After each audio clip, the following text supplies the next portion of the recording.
Welcome to the Leaders in Payments podcast, where we talk to C-level leaders from across the payments landscape.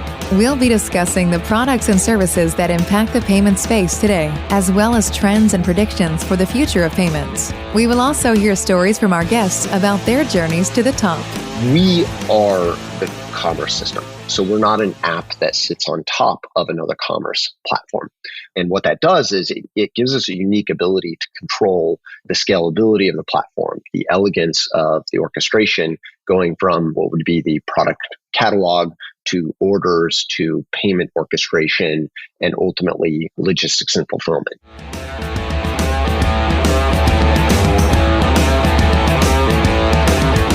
That was Ryan Lee, CEO of Nautical Commerce, and he is my special guest on this episode 179 of the Leaders in Payments podcast, and I'm your host, Greg Myers. Ryan is a Wyoming native and has spent more than a decade operating at the intersection of commerce, fintech, and logistics. For those of you who may not know, Nautical is a multi-vendor platform, and as Ryan describes it, they are a start-to-finish, soup-to-nuts platform with a toolset that enables turnkey efficiency for both B2B and B2C multi-vendor marketplaces. Payments is the cornerstone capability of their platform and the foundation of any successful marketplace. Ryan and I talk about his journey to becoming the CEO, him being a self-taught coder in high school, all things payments and commerce, the proliferation of more payments orchestrators, and crypto as a solution desperately looking for a problem. Towards the end of the podcast, Lee mentions a book by Dee Hock, founder of Visa, that recently passed away. The name of the book is One to Many, and he recommends it, as do I. We've got a great episode ahead, so let's get started.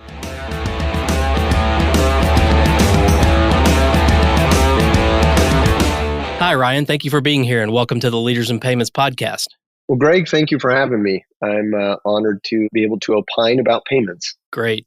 So let's dive right in. If you don't mind, tell our audience a little bit about yourself, maybe where you grew up, where you went to school, where you currently live, a few things like that. We'll dive deeper into your professional background in a minute, but maybe just cover off on some of those basics for us. Yeah, absolutely. Probably a non-traditional story. I grew up in Wyoming, went to 10 different schools in 12 years, ended up in college and probably followed a similar pattern. I ended up going to a couple different colleges. But yeah, I ended up in payments. And, I'd say my first real foray into the corporate world was with ADT Security, working in the finance group in a technology capacity, helping them really build out things like the first telecom type commerce, right? Over the telephone payments and stuff like that.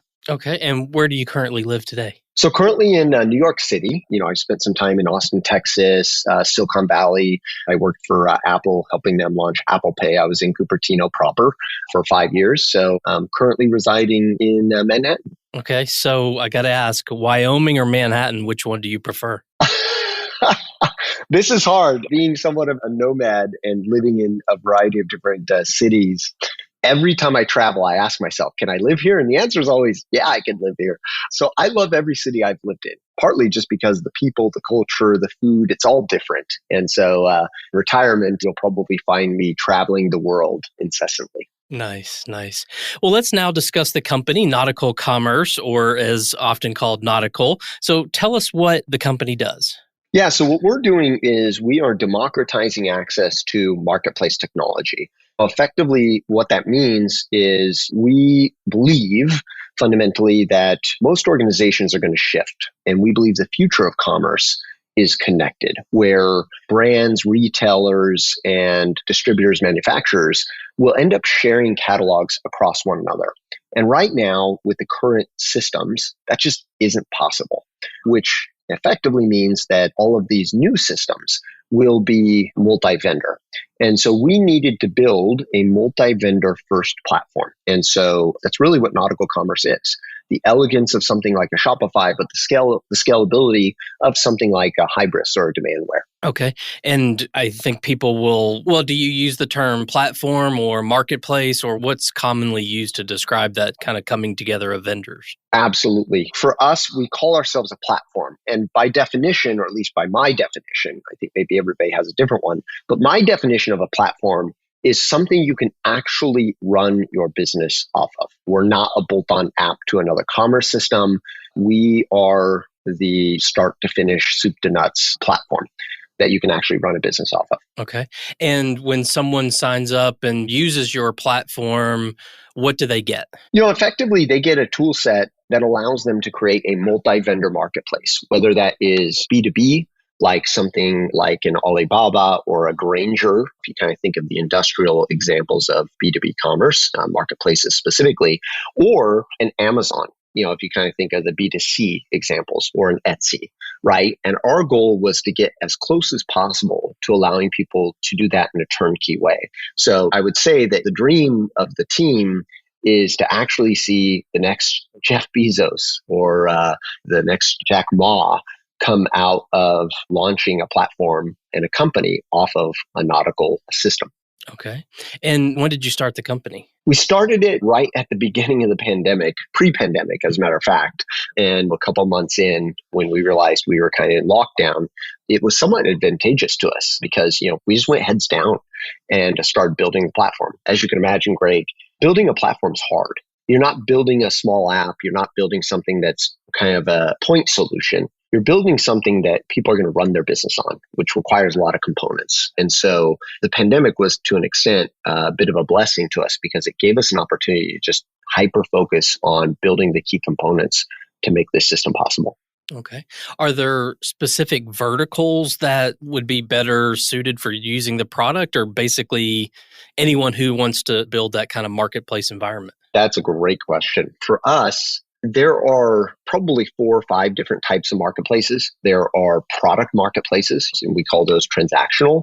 There's digital marketplaces. Think of these as like Apple's App Store or Roku's TV app that you buy apps and streaming services on.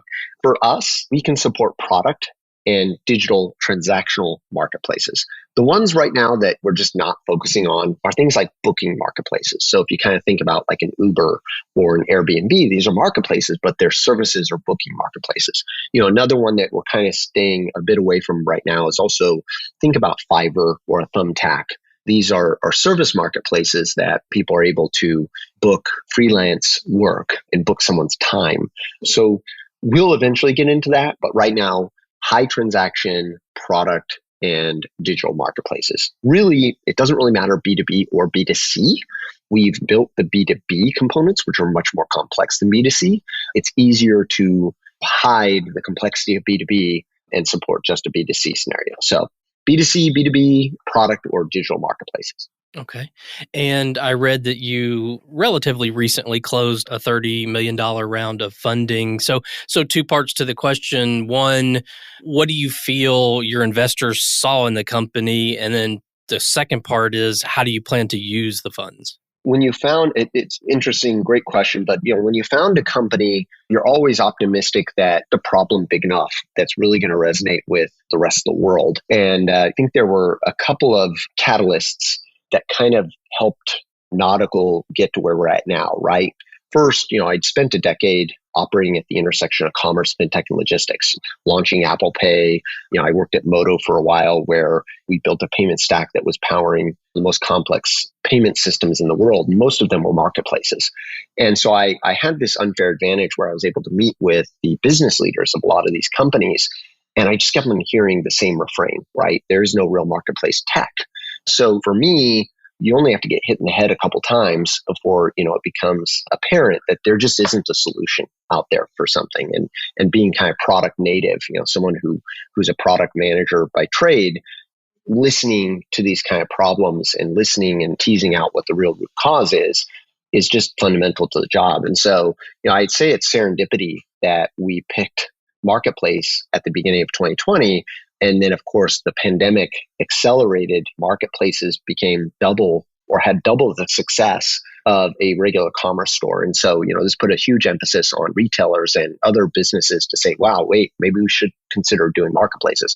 And so I think the culmination of all of these factors and catalysts, really resonated with our investors. And Drive Capital was the lead investor. They had already done a lot of due diligence in the space, and so they were very well aware of the lack of competition and options out there for someone to really launch a marketplace platform. And so when we had initial conversations with them, it really didn't take a lot of convincing. Really, it was just what is the repeatability of the go-to-market strategy. Okay. And then how do you plan to use the funds? We built a big platform. And we built it on effectively a skeleton crew that was what I'd call kind of Silicon Valley natives. And when I say that, classically trained Silicon Valley product and engineering talent. And so to an extent, we had an unfair advantage that we were able to do it super lean. But when you're doing something big, super lean, you have to make key trade-offs. And so what this capitalization does for us is it gives us a little bit more headroom, breathing room, if you will, to do things that are going to be value added activities, revenue generating opportunities for us, right? Increase the product breadth. Obviously, there's going to be a lot of hiring to support customers, but at the end of the day, it's all about customers, right? So go to market. That's really where we're going to be spending. We're optimizing for onboarding. Okay. Let's talk about the competitive environment a little bit. I mean, you founded this not too long ago when you really didn't see anyone else out there doing it. So maybe what does the competitive landscape look like today? And if you do have direct competitors, what do you think differentiates you from them? Yeah, it's interesting because I would say pre-2012, everybody had to build their own marketplace platform. There just wasn't any thought leaders out there really kind of doing this for anybody. So if you kind of think of the OG marketplaces, the eBays of the world, the Craigslists, the Amazons, the Alibabas, these were ground up builds and maybe on the backs of a commerce framework.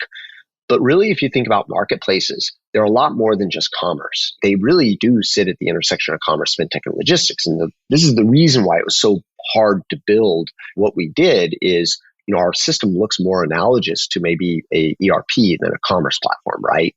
We are the commerce system. So we're not an app that sits on top of another commerce platform.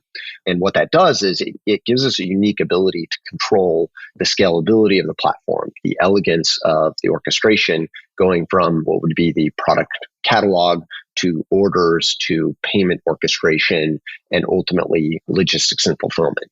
I would argue that our biggest competitor is homegrown, internal, corporate capitalized projects that are 2 to 3 years estimated. They're $30 to $50 million spends, and most of them fail. And so in reality, what we're doing is, by us providing a turnkey marketplace platform, corporate chooses to build it themselves. It'd be like them deciding, what, we don't want to use Microsoft's operating system. We think we can do it better. Let's just build something that all of our company will use, and we're smarter than them. It's a fallacy. If you're not selling the product, why are you spending money there, right? A lot of organizations think they should build and not buy. That's our biggest competitor at this moment. Sure. That makes sense. And we haven't talked specifically about payments, but obviously that's a component. Maybe talk about what you do in the payment space. It sounds like obviously you would accepting payments and doing payouts and things like that, but maybe explain the payment component if you don't mind. Yeah, 100%. It's interesting because we landed on this problem that existed in the space because of payments. I've been doing payments for 25 plus years, and I just like to put a plus there. That way I don't embarrass myself. But 25 plus years, I've seen everything from lock boxes, ACHs, manual processing, wire transfers, cross-border, ended up at Visa where I learned a lot about interchange and transactions through the various providers from gateways to merchant acquirers to issuers and the like. And so the interesting part is this culminated into a career move that for me, I think was really germane to founding Nautical. And that was working at Moto as the chief product officer, right? I was there and was able to meet with 35 of Fortune 500 companies, well, between that and Turbo when I was there for a while. But it was interesting because when I talked to financial leaders in these companies, because a lot of times the financial leaders were making decisions around these commerce tools because it involved payments and the complexity around payments. This is where these issues were really sussed out, right? And so it's interesting because whenever you add multiple vendors into an equation of a transaction, when there's multi-party transaction, it becomes exponentially more complicated. And anybody who's a true payments geek knows that it's not that simple. The minute you add an additional party, you got to make sure that you're compliant with OFAC, right? KYC, AML, ATF, and for the laymen that don't know that, these are all the government acronyms for things like know your customer, anti-terrorist financing, anti-money laundering, right? And so Modo was building a payment orchestration layer to help, let's call, productize and streamline the complexity of modern day enterprise payments management for a multinational corporation. And it just so happened that some of our customers ended up being marketplaces. And so I was able to really kind of talk to them about this. And so payments is a cornerstone capability of our platform. And the fintech component of that is absolutely one of the most germane parts of a marketplace. Because if you think about it, the commerce part of a marketplace is actually pretty vanilla. It's tried and true. There's 25 years of systems that have done this. There's kind of a pattern that you can follow. Where marketplaces go off the rails is all of the back office stuff, right? Vendor validation, which is KYC or KYV in that case. Know your customer, know your vendor, right? Then it's the payments orchestration, right? Is how do you recognize transactions, commission, who gets what? Especially when you have 1,000 different contracts across all these vendors, reconciling that, the accounting, how do you recognize revenue? All of these things had to be taken in consideration. And these are the fintech components of a marketplace. And then lastly is really the logistics. The logistics components are kind of a nightmare to manage. And again, this involves payments, right? Who do you push money to? Who do you not push money to with respect to shipping providers? And what's the rev share component relative to who eats that expense, right? When you're talking about shipping allocation, who accrues it and who eats it. And so it's interesting because without payments, a marketplace, of course, just falls apart because the sellers are expecting to get a payout and the buyers are expecting to get their good by pushing money to the marketplace operator. And, I think one of the key, not so clear positions that a marketplace ends up being in is they're in what we in the payments industry call the merchant of record, which creates a payment network designation on an entity where the buyer has a relationship with the marketplace operator, not necessarily the underlying sellers. And so it's incumbent on the marketplace operator, the person who is the merchant of record, to make the buyer whole if the transaction goes wrong. So it doesn't matter what happens on the seller side. At the end of the day, the marketplace holds the liability, or at least the merchant of record holds that liability to make them whole.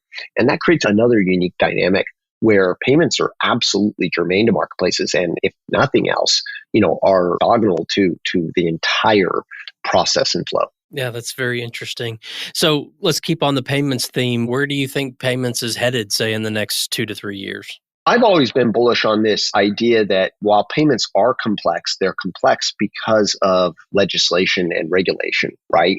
It's not so easy. I mean, many people have approached me with ideas and said, man, it'd be so easy if we just did this, right? And it's funny because even Silicon Valley's kind of gone down this path of trying to disrupt payments and kind of ran into pitfalls, right? Because they just don't think about the regulatory constraints of operating in the space. Well, so thinking about the future, I absolutely believe that you're going to see the proliferation of more payment orchestrators, right? The Spreedleys of the world, the Primer IOs. I'm very bullish on this kind of technology because I think it helps an organization manage their costs and create optionality around payment providers. There's a joke in the industry that the head of payments usually has a 3-year tenure, right? The first year of their tenure is explaining how they're going to replace the current provider. The second year of the tenure is it operating. The third year of the tenure is getting fired because they made a bad decision about choosing a payment operator. And I just think that's absurd, right? I mean, you should be able to switch out providers as easily as point and click. And I believe that these payment orchestrators allow you to do that. So you might find that there's an arbitrage opportunity to push a transaction to Stripe or audience for a very specific use case. Why shouldn't you be able to do that with routing, right? We do that with our network traffic. We do quality of service network routing in the back end. There's modules for that. And so payment orchestrators are really kind of going to be the future. Leaning into the consumer side, and again, selfishly, I do believe firmly in contactless, right? Apple Pay, the mobile payments revolution has really kind of taken hold. I think the pandemic was an accelerator for it. when we were implementing Apple Pay, it was just the perfect timing because you had the EMV mandate. And so everybody in the United States had to accept chip cards.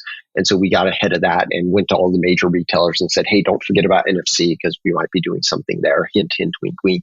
I think that the pandemic made it clear to everybody that, oh, wow, this is easier than I thought. It's really hard to change consumer behavior. Getting people off the credit card of the swipe or the dip or whatever. I think the pandemic and the probability of spreading COVID really helped with that acceleration. And now people who I would have considered holdouts tell me now, oh, wow, the Apple Pay thing actually is really handy. Matter of fact, someone told me that today. It was kind of funny. But yeah, I definitely see those two things going further, right? And I know Google and Samsung have somewhat struggled in the space relative to Apple in market share, but I do think that they'll get it right. And I do think it's just going to become a ubiquitous way to pay. Yeah, I agree with you there. What is your thought on crypto from a payments perspective? Obviously, not a great time to be talking about crypto, but it's not going to die, right? So curious if you think just overall there's a payments play or even within your business, is there a crypto play? I like to say I'm an innovator by nature. And so anything new and cool, I'm always approaching with a very open mind. However, I think my ADT, I call ADT really my foundational education. My ADT education kind of grounded me in this. Yes, you can embrace innovation, but it's got to have a practical application. And so as much as I've loved the idea of crypto and decentralized finance and things like that, I'm still struggling personally to kind of find a use case where it really makes sense for me, right? And so what I would say is I kind of look at it as a solution looking for a problem at this point. There are some circumstances where I think blockchain technology makes absolute sense. And one of them is supply chain, right? This concept of understanding very clearly the chain of custody of, let's say, produce, something very, very hard to track, which of course will improve the overall human condition because, we stop the spread of listeria because of, lettuce having some tainted lettuce coming from a certain region or area. I think those are applications that are absolutely germane and going to solve a real problem. But at the end of the day, tech in and of itself is powered by people and it's written by people. And at the end of the day, it has to help people. And it has to help people in a frictionless way that solves a real problem and generally generates some kind of economic activity. Right now, I think crypto in and of itself is fascinating because a lot of people are pouring money into it. The concept of Bitcoin to me, it just is mind-boggling because I can't spend it. I can't go to a Starbucks and wait for them to settle the transaction 2 hours later for me to pick up my coffee drink, right? And so this settlement issue and the reconciliation, and on top of that, I'm also somewhat cognizant of the environment. The compute resources, the absurd amount of compute resources that are going into creating blockchains and, et cetera, et cetera. And I think this is all for naught because the minute quantum computing comes out, all of this gets unraveled. So it's interesting that we're just spending so much of a carbon footprint doing this stuff. And yet we're probably 3 to 5 years out from most of the encryption technology that we've been using for the last decade is going to be obsolete because quantum computing is just going to tear through it like nothing. So, the good news is anybody who's lost their keys for their Bitcoins, they'll probably be undone then. Nice. Yeah, that's awesome. Well, let's switch gears a little bit and talk about you. I know you've mentioned throughout the conversation a few of the places that you've worked, but maybe walk us through a timeline of graduating college up until now where you're the CEO there. Yeah, I actually want to roll back just a little bit, Greg, and just say, I actually started working full time in high school. So when I was 16 years old, I had to take a job at Avis Rent-A-Car. One of my family members had an accident. And so I had to help kind of keep the house afloat. And so I took a full-time job during high school, stayed in high school. I'd never left, but worked from 11 o'clock at night on a Sunday evening and got off at 8 a.m. Monday, and then I went right to school until about 4 or 5. And it was going on about 3 hours sleep. And it was there that I kind of found time in the evenings, of course, when everybody was sleeping. I went out and bought myself a compact laptop. I don't know if you remember the old compact Presarios. but I bought this $3,000 brick that I could bring with me to work. And I had negotiated with my boss. I said, hey, I'm a high school student. I need like 2 or 3 hours a night to do homework. And so he was very supportive of that. And so what I did is I used that allocation of time. I probably spent like 10 grand a year buying books at Barnes & Noble to learn how to code. And so I bought every book you can imagine around coding, JavaScript, Java, whatever else existed. And over the course of a 3-year period, I taught myself how to code, and I became really adept at architecture and stuff like that, databases. And so shortly after that, I got recruited by ADT Security, still just graduated high school. And they realized I was very technically astute, and they put me on some key problems for them. And really my mandate was, automate business processes because we were very labor intensive.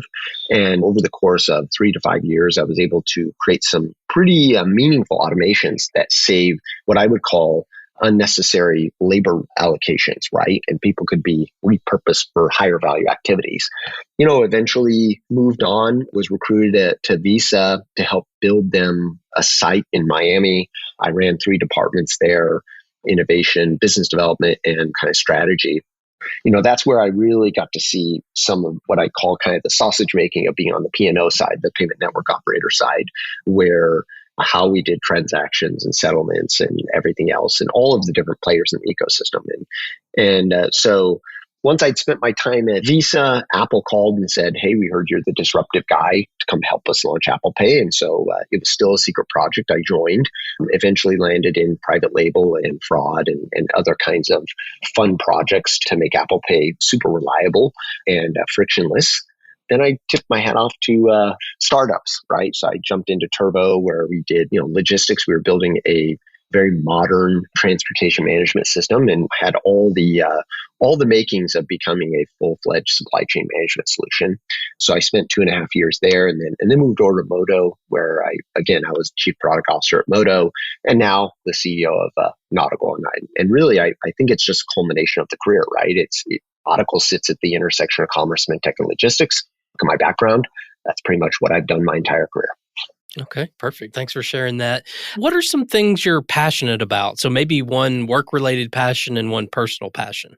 Yeah, I love the back office. Call me a sadist or whatever, but I actually love the back office because, I cut my teeth in my career at ADT working in the finance organization. And everybody that I met was, more or less in the back office. They were processing some kind of paper or some kind of process.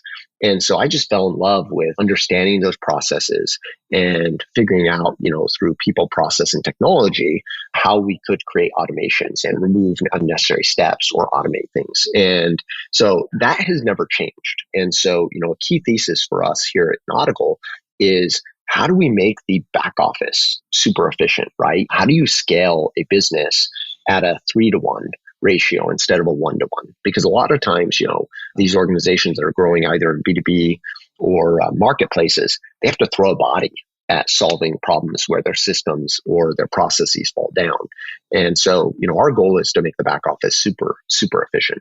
And so I'm very passionate about that. So I love hearing customer problems because I'm like a kid in a candy store.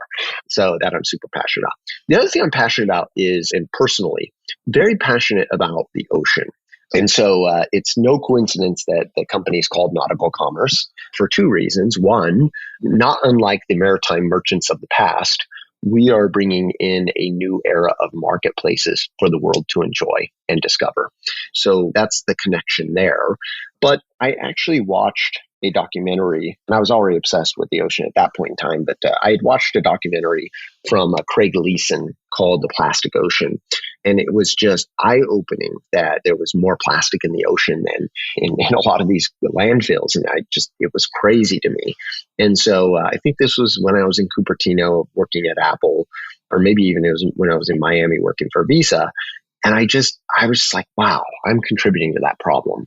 And so I told my wife at that point in time, I said, I want to learn how to sail. And she was like, why? I go, well, because in retirement, I want to help clean up the ocean and stuff. And what better to do it than in a sailboat or commanding a project to try to find a solution to this issue. And so, yeah, super passionate about the ocean. I am a sailor. I'm certified to bareboat a 55-foot sailboat. And as a matter of fact, this evening in about an hour. I'm going to race sailboats up north of the island. So, oh, wow. That sounds like fun. It can be.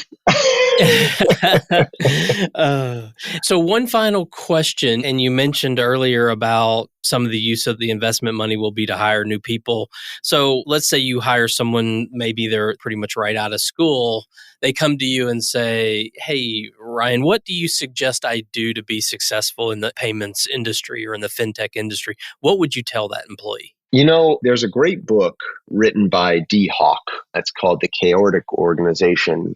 I'd point them to that first to kind of think about how the godfather of what I call fintech thinks. D. Hawk recently passed away. He's the founder of Visa. But I'd point them to that, right? Number one. Number two is actually probably before that, I'd ask them if they're crazy. Why do something in fintech, right? It's one of the most complicated spaces to operate in with the most constraints. But, if they're dead set on it, well, then I'd point them to Dee's book. But otherwise, I would really challenge them to think about what does the ideal flow look like from a buyer to making the merchant right. Because in every fintech transaction, you have the buyer and you have the seller. And it's always interesting to get a new perspective, the younger generation coming in and looking at things anew. Because I like to say us gray hairs, we're somewhat tainted because, we've always done what we've always done because of the constraints that exist now. And this is the reason why innovation, is for the young at heart, is because at the end of the day, they do have a new perspective on things. And we tend to be, or can be stuck in our ways, partly because of those constraints, and they're unconstrained. And so I would just ask them, what would an ideal situation look like? And then really kind of pressure test that. And, again, I think people should do what they're passionate about. If you are truly passionate about fintech, if you're truly passionate about whatever, do what you love. Once you do that, I know it's cliche, but you won't work a day in your life. Lindy jokes and says I'm a workaholic, but I like to say I just play a lot. Nice. No, I think that's great advice. Even, for anyone joining any industry is to follow your passion for sure. So Ryan, we've covered a lot of ground so far about the company, your background, kind of where you think payments is headed in the future. Is there anything else you'd like to add before we wrap up? It's interesting. One thing that I do, and I want to kind of key into what you'd ask about the advice I give to folks that join a company anew. I think one of the secrets to my success, to the extent that that's happened, is I was always about creating capacity for myself. And so I always encourage people to spend 20% of their time to figure out how to automate themselves out of a job. And I know that sounds a little crazy, but when you spend 20% of your time really kind of thinking strategically about, how do I eliminate this part of my work, or how do I go faster? It helps you exponentially scale from position to position. And so that's the advice I'd leave for the next generation, if you will, or new incumbents coming in is, figure out ways to build capacity, because that's how you stay competitive. Yep. I love that. Well, Ryan, thanks so much for being on the show today. It's been great to learn about you and the company, but I know your time is very valuable, so I want to be sensitive to that. But thank you so much for being here today. Absolutely. Thank you. Have a good one, Greg. All right, you too. And to all you listeners out there, I thank you for your time as well. And until the next story. Thank you for joining us this week on the Leaders in Payments podcast. Make sure you visit our website at leadersinpayments.com, where you can subscribe to the show and where you'll find our show notes. If you enjoyed listening, please share on your social channels as well.